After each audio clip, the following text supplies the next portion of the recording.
अगर आपको लग रहा है कि भाई अगर चीजें गलत दिशा में जा रही हैं तो सोल्यूशन क्या है, क्योंकि आपकी आवाज, पहले एक आदमी अगर एक आवाज, आज तो आपको उठा करके ट्रक में भर के कहीं जाके छोड़ दिया जाता है। बिल्कुल बिल्कुल। सब महिलाएं होती हैं, आप लोग नाइश होती हैं, आप होती हैं और सब होती हैं, तो आप लोग उठा के बाहर ले आते हैं। तो ये पर्टिकुलर जो जिद है आपकी, ये जिद का नतीजा क्या निकलेगा? क्या कुछ उम्मीद आपको आगे दिखती है कि what is the way out एक सुनहरे अच्छे देश के निर्माण में? रास्ता क्या है?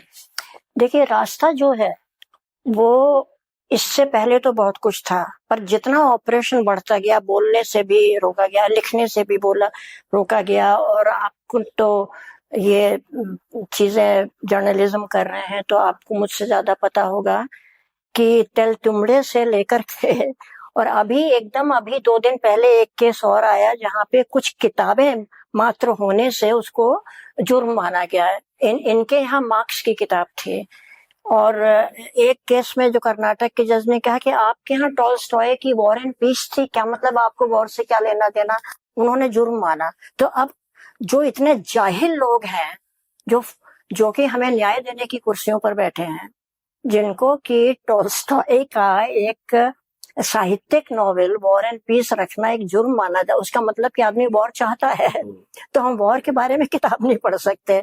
तो इस तरह की जहां पर चीजें होने लगे जिस देश में, वहां पे कोई आसान रास्ता तो हमारे हाथ में होता नहीं है। एक ही रास्ता है जन आंदोलन का, लेकिन मैं इसको कई बार रेखांकित अंडरलाइन करना चाहूंगी। हमें नेपाल या श्रीलंका या बांग्लादेश जैसा जन आंदोलन बिल्कुल नहीं चाहिए। तो एक अहिंसक जन आंदोलन ही इसकी एक कुंजी है, जो गांधी जी हमें बता गए, और नेहरू, सुभाष वगैरह, पटेल, जिन्होंने उस समय के तमाम, मोहानी और अहमदुल्ला शाह वगैरह ने जिसको कि सपोर्ट किया कि करेंगे, अहिंसक करेंगे हम।